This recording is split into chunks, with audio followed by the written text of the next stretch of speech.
आज योगी जी का बात की चर्चा, भीषण बवाल, भीषण बहस योगी जी की बातों पर हो रहा है। उनका एक नारा है, एक रहेंगे नेक रहेंगे, बटेंगे तो कटेंगे। इस बात की आलोचना इंडी गठबंधन और सारे क्षेत्रीय पार्टी कर रही है। लेकिन वे लोग आज बोल रहे हैं जो जब सनातन धर्म को गाली दिया गया था, जब रामायण की व्याख्या किया गया था, जिस वक्त रामायण की आलोचना को जलाया गया था और हिंदुओं को कोरोना पॉजिटिव कैंसर डिजीज नाले का कीड़ा कहा गया था, तब आपके मुंह से काहे आप मौन धारण कर लिए थे? क्या आप में हिम्मत नहीं था? जब वह शताब्दी का बात तो नहीं है, 3 लाख वर्ष पर, अभी 6 महीना भी नहीं हुआ जब अभी आप योगी जी की बातों की आलोचना करते हैं। आप अधिकार है आपको बात व्याख्या करने का। जब रामायण को जलाया गया, जब सनातन धर्म को गाली दिया गया, गंदे नाली का कीड़ा बताया गया, कोरोना डिजीज बताया गया, कैंसर बताया गया, रामायण को जलाया गया, रामायण की व्याख्या की गई, तब आपके मुंह में क्या था? तब आप कहाँ थे? तब आप कहाँ थे?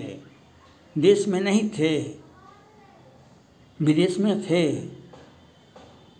जब रामायण की आलोचना की गई, रामायण को जलाया गया, रामायण का व्याख्या किया गया, जब सनातन धर्म को गाली दिया गया, जब हिंदुओं को अपमानित किया गया, तब आप कहाँ थे? तब आप कहाँ थे? देश में आपकी आवाज़ क्यों गुम हो गई थी? आपकी आवाज़ सरा के, अगर आपकी आवाज़ दब गई थी, आपकी आवाज़ चली गई थी, तो आप आज कहाँ से आवाज़ आ गया? आपका आवाज़ कहाँ चला गया था? आज राहुल गांधी जी कहते हैं कि भाजपा ने धर्म का भगवाकरण कर दिया। वे सही कहते हैं, उनकी बातों को स्वागत करते हैं, लेकिन वे राहुल गांधी जी कहाँ गए? वे मंदिर में अभी जाते हैं, क्या 1000 किलोमीटर पैदल पदयात्रा किए हैं, तो मंदिर जाते हैं, तो वह उस वक्त कहाँ गए थे? राहुल गांधी जी उस वक्त कहाँ थे? ये उस शताब्दी का बात तो नहीं है, 50 वर्ष पहले की बात तो 1 वर्ष भी नहीं हुआ। जब रामायण को जलाया गया, जब रामायण की व्याख्या की गई, सनातन धर्म को गाली दिया गया, कैंसर डिजीज बताया गया, उस वक्त राहुल गांधी जी क्यों नहीं बोले? उस वक्त बोलना चाहिए राहुल गांधी जी को। तो वोट लेने के लिए अखिलेश सिंह यादव जी, ममता बनर्जी वोट लेने के लिए क्या नहीं किया? अखिलेश सिंह यादव जी वोट लेने के लिए वृंदावन में, द्वारका में, गोकुल में मस्जिद बना हुआ है। कृष्ण भगवान के कैंपस में, मंदिर के बगल में, मंदिर के गेट के अंदर मस्जिद बना हुआ है। और अखिलेश सिंह यादव जी, मुलायम सिंह यादव जी का राजनीतिक क्षेत्र जो है उत्तर प्रदेश है, और वहाँ पर बना हुआ है। क्यों? काहे न आवाज़ उठाए? वह वोट लेने के लिए बैठे हुए थे, वोट हमको दे दो, तुमको जो करना है सो करो। ये एग्रीमेंट हुआ है। राहुल गांधी या इंडी गठबंधन या अखिलेश सिंह यादव जी, ममता बनर्जी ने समझौता भी किया है। बांग्लादेशी मुसलमान शाहजहां शेख को बुला करके उसे सम्मानित किया गया, उसे बहुत बड़ा प्रॉपर्टी दिया गया और कहा कि आप आदिवासी लड़कियों को तंग और तबाह करो, वह भयभीत होगा तुमसे तो हमको वोट देगा। तुमको हम राजा बना दे, तुम भीख मांगने वाला हो, भगोड़ा हो, अपने देश को छोड़ करके यहाँ आया है, उसको सम्मानित किया गया और हिंदू आदिवासी लड़कियों को उसके हवाले कर दिया गया। तो क्यों? इसलिए वह आदिवासी समाज भयभीत होगा, वह हमको वोट देगा। आप जब अत्याचार करोगे वह हमें वोट देगा, और तुमको तो हम सम्मानित किए हैं, तुम सत्ता के बल पर अपराध करते हो तो हमको तुम्हारा भी वोट मिलेगा और उसका भी वोट मिलेगा। इस वोट के लिए ममता बनर्जी ने समझौता किया था, इसी वोट के लिए अखिलेश यादव जी ने समझौता किया, इसी वोट के लिए राहुल गांधी ने समझौता किया, इसी वोट के लिए महाराष्ट्र में उद्धव ठाकरे ने समझौता किया, इसी वोट के लिए इंडी गठबंधन के नेता ने। और सनातन धर्म को गाली दी गई, रामायण को जलाया गया, हिंदुओं को कैंसर, सनातन धर्म को कैंसर डिजीज कहा गया।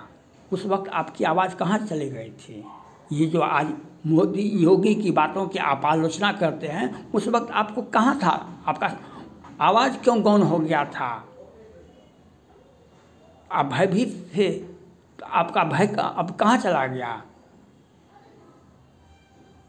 रामायण की जिस बात की आलोचना, जिस पंक्ति पर व्याख्या करते हैं, आप नहीं पढ़े हैं। हम तो भगवान का कृपा है, हम तो बहुत बार पढ़े हैं। ढोल गमार सुध पर सुनारी, ये हैं सकल तारना के अधिकारी। काटे पे कदली फए, डांटे पे नवनीज बिने नमान आए दिन निर्मित। जब भगवान राम 3 दिन तक समुद्र की पूजा कर रहे थे और समुद्र और बरबानल उठ रहा था, रावण भी उसका पूजा किया, 10 मुख से 10 नाम से उसको संबोधित किया। उस बहकावे में समुद्र राम का बात नहीं मान रहा था, तो राम को गुस्सा उठा। लक्ष्मण बाण सरासन आनो सोखों बागद बेसिक। तब कहा, राम ने कहा लक्ष्मण को, बांध लाओ, हम आज समुद्र को सुखा देते हैं। तो समुद्र आया अपना बहुत बड़ा थाल में, हीरा मोती सभी रत्नों से भरा हुआ। कहा कि हे राम, आप मर्यादा हैं, हम मूर्ख हैं, हम सठ हैं, हमारा आचरण ही ऐसा है जो जब तक ढोल को पीटिएगा नहीं तो उसका आवाज़ नहीं निकलेगा। काटे केला के थम को, गर्दन को जब तक नहीं काटेगा तब तक उसका विकास नहीं होगा। आप तो महान हैं। तो समुद्र ने यह बात कहा, और ये राजनीतिक, ये पढ़ने कम पढ़े लिखे, ये चरवाहा विद्यालय के प्रोफेसर ने बताया और रामायण को जलाया और व्याख्या की। तो रामायण को कहाँ पढ़ा आपने? आपको पढ़ने का क्षमता कहाँ है? तो उस वक्त आपकी आवाज़ कहाँ चले गई थी? बताना चाहिए। आज योगी जी की बातों को आप व्याख्या करते हैं। जब राम का जन्म का इतिहास क्या है? 1.5 लाख वर्ष पहले। कृष्ण का जन्म का इतिहास क्या है? 1.5 लाख वर्ष पहले। 1526 से 1789 तक मुगल कालीन इतिहास कहलाता है। गजनी कई एक बार हार गया युद्ध में, तो 17वीं बार वह जीत गया। मोहम्मद गोरी को, पृथ्वीराज चौहान को वह बंदी बना लिया और सोमनाथ पर हमला किया। सोमनाथ पर हजारों टन सोना लेकर के, जेवरात लेकर के चला गया। बाबर, जब मुग़ल काल का इतिहास था, बाबर ने अयोध्या में अपना मस्जिद बना लिया। तो उस वक्त हिंदू नहीं थे वहाँ क्या? मथुरा में, वृंदावन में, गोकुल में हिंदू थे या नहीं थे? अयोध्या में हिंदू थे या नहीं थे? हम सोए हुए थे, इसलिए बाबरी मस्जिद बना। अयोध्या, मथुरा में, वृंदावन में हम सोए हुए थे, इसलिए वहाँ पर मस्जिद बनी। घोड़शाला में वही बात हुआ। तो आपको जगाया। अगर आप नहीं जगेंगे,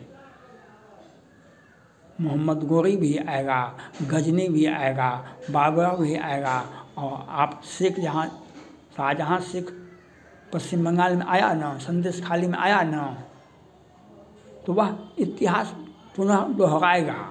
इतिहास दोहरा रहा है। आज पूरे भारत में कितने हिंदू लड़कियों को काटा गया। राहुल गांधी जी इंडी गठबंधन नेता काहे न बोले? ममता बनर्जी ने काहे शाहजहाँ शेख को काहे अपना हीरो बना दिए? इसलिए तुम मुसलमान हो, तुमको हम प्रोटेस्ट करेंगे तो हम मुसलमान का वोट भी हमको मिलेगा, और तुम आदिवासी को तंग करेगा तो वह भी भयभीत होकर के हमको बचाने के लिए आया तो हमको वह भी वोट मिलेगा। तो आपका सोच यहाँ पर है और योगी जी आपको जगा रहे हैं, आपका अधिकार को जगा रहे हैं। हम 100 में 90 हमारा है, 10 का शासन नहीं चलेगा, नहीं चलेगा कहने वाले 100 में तो 80 हम हैं। आप 20 को लेकर कहाँ जाइएगा? तो जातिगत जनगणना का शोध किए। जातिगत जनगणना बहुत जरूरत है, क्योंकि हम इनका तो आबादी 1% भी नहीं है। तो ये आग लगाने वाले वही सनातन धर्म बन जाते हैं, वही हिंदुओं के भविष्य देखना शुरू करते हैं। इसलिए राम ने जो किया, राम की पत्नी सीता जी का अपहरण हुआ तो राम क्या किया? हमला कर दिए। उन्होंने समाज को जगाया। सबरी के आश्रम गए, हनुमान जी से, जामवंत से, नल नील से, पूरे, चाहे हम पहाड़ पर रहें या गांव में रहें, चाहे इस मुख्यालय में रहें या नदी के किनारे बसे, हमने सबों को समझाया, सबों को साथ लिया और तब रावण पर हमला किया। तब हम योगी जी का यह बयान, हम एक रहेंगे नेक रहेंगे, हम बटेंगे तो कटेंगे, सर्वथा उचित है। आपको इसलिए आपको आलोचना करने का मौका मिलता है क्योंकि आपको वोट बैंक पर नज़र है। हमको वह वोट मिले, हमको वह वोट मिले जो वोट के लिए मुलायम सिंह यादव ने कास्ट सेवकों पर गोलियाँ चलवाई थी, जो उस वोट के लिए ममता बनर्जी शाहजहाँ शेख को, आदिवासी लड़कों को उसके हवाले कर दिया था। उस वोट के लिए अखिलेश यादव जी मथुरा वृंदावन पर कुछ नहीं बोलते हैं। उस वोट के लिए राहुल गांधी जी बेचैनी है, जो जातिगत जनगणना बहुत होता है। तो इसलिए योगी जी का बयान का आलोचना आपको करने का अधिकार है, लेकिन आप जो चला योगी जी का विचारधारा सर्वथा उचित है। आज के परिदृश्य में योगी का ही एकमात्र विचारधारा उचित है, क्योंकि अगर हम सोएंगे तो हमारे अयोध्या में बाबरी मस्जिद बनता है, हम सोएंगे तो हम वृंदावन में, गोकुल में, मथुरा में मस्जिद बन जाता है। तो हम जब आप नहीं जगेंगे, एक नहीं रहेंगे, आप अकेले रहेंगे तो क्या होगा? 10-10 से एक लड़ाऊँ, गुरु गोविंद सिंह नाम का आऊँ, काहे कहा था? मुगल काल का इतिहास, औरंगजेब का इस शासन काल में सिखों पर खूब हमला हुआ था, सिखों को बहुत तंग और तबाह किया गया था। तो क्यों लड़ाई लड़ना नहीं लड़ेंगे तो हमको जीने का अधिकार छीन लेगा।